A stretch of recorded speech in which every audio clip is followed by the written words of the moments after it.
Some people wear masks to hide who they are. Others wear skin. For years, there were rumors about Ellen DeGeneres, about the control, the silence, the ones who got too close and didn't make it back. And Hetchy. Twitch. Gone. But no one ever talks about the time before the fame. She went on one date with a man I know because it was me. I never told anyone. Not because I was afraid. Not exactly. It's just, I didn't know how to explain what I saw, what I felt, what I almost let in. Back then I was 28, living in a studio apartment above a dry cleaner in Koreatown. I'd moved out to LA from Chicago with a degree in media production and a willingness to work for anyone who paid in checks or leftover catering. Post-production was my lane: video cleanup, audio polishing, the stuff no one notices unless it goes wrong. I liked it that way. I didn't need the spotlight.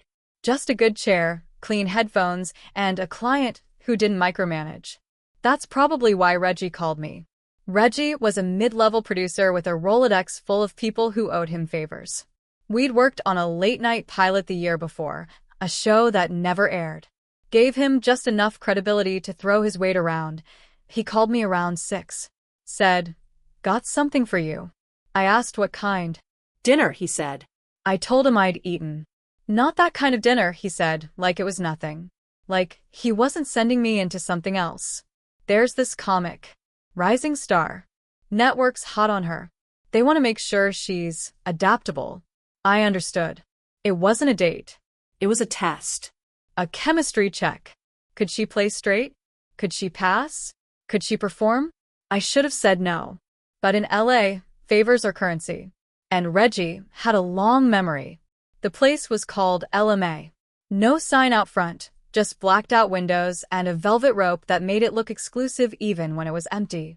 I got there early, sat near the window, watching traffic crawl up Melrose, when the hostess approached. "Your guest has arrived." She didn't say a name. Ellen walked in like she owned the air. Crisp blue blazer, white shirt buttoned to the throat, shoes so clean they reflected ceiling lights. She extended her hand. "You must be the control." I laughed, thought it was a joke. Her face didn't change. Her grip was cold. Not cold hands, cold, wrong cold. Like her skin had forgotten what temperature felt like. We sat. She didn't look at the menu. "I've already eaten," she said. The waiter asked about water. She said, "Still." I said, "Tap." She gave me a look, not annoyed, just noting. Then the silence came. Not awkward. Measured. Like she was timing it. Then she smiled. A soft curling of the lips. But her eyes didn't follow. No crinkle. No light. Just void. "You're handsome," she said. "Thanks." "You're direct." That's not a compliment. I didn't know how to respond. So I sipped my water. It tasted metallic. She leaned forward slightly. "You know, people think charisma is natural. It's not. It's surgery. Technique. You learn to smile at the right moment. Tilt your head. Touch the table. Touch them. Laugh once, not twice. Never 3 times. If they see you laugh 3 times, they think you're trying." I just stared.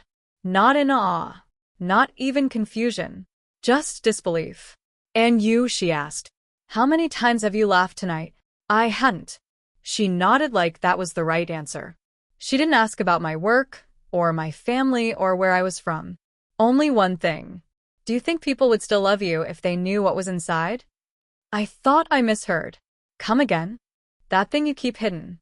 The truth beneath the nice smile. The ugly part. Would they still clap for you?" Her face didn't move.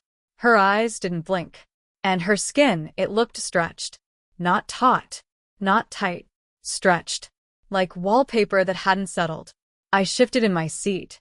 She mirrored me. Perfectly. Same lean. Same angle. But with a delay. "Do you do this often?" I asked. She blinked once. Then again. Like she needed to remember how. "It's hot in here," she said, pressing her fingers below her collarbone. "Do you feel that?" I didn't. But I nodded anyway. We stepped outside. The streets were dead. No cars. No music. Just flickering neon and buzz. She walked ahead unbothered.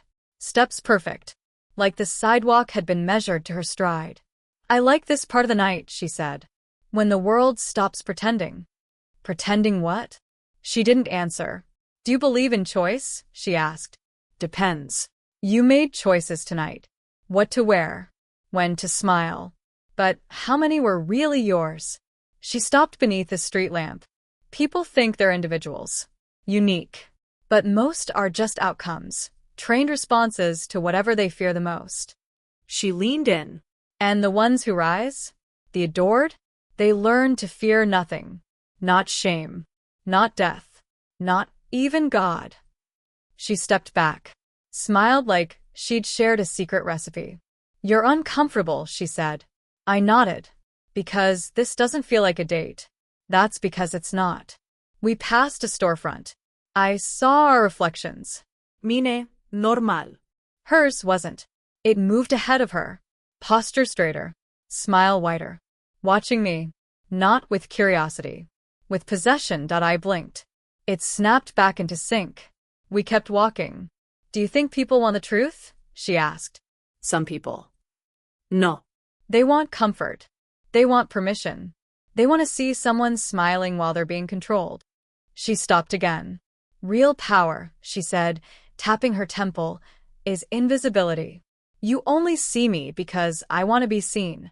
I've been told I care too much about money, she said. But money is just measurement. Measurement of reach. And reach is survival. Is that what you're after? I asked. She smiled faintly. I already have it. I'm just deciding who else deserves to hold it. Then something shifted. Not her expression. Something beneath it, like someone else was watching through her. You don't look like a threat, she whispered. That's good. They like that. Who's they? She didn't answer. A silver BMW pulled up. Flawless. Quiet. Not a single smudge. She opened the door with a motion too flat, too perfect. I'll take you home. My instinct screamed. Every part of me knew not to get in that car. But I did. There was no engine hum. No dashboard lights. Just silence. Like the inside of a jar. You know what I've always wanted? She said softly. To be on stage just as I am. No smiles. No performance. And they'll love it. Because deep down I think they've always known. She tapped her chest. That this was the truth. And everything else was costume.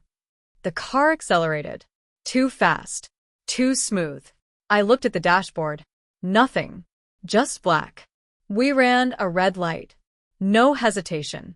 No impact. Just passed through. She didn't blink. I used to think I had to hide, she said. But now I wonder, what if they cheer? What if they were waiting for someone like me to tell them it's okay?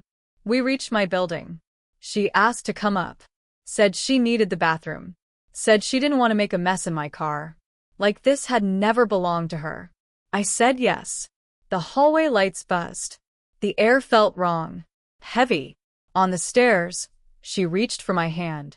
It felt like bone. Dry. Cold. Not skin. Bone. I pulled away. Politely. She didn't react. When we got to my door, I turned. I don't think this is a good idea. She didn't blink. Didn't move.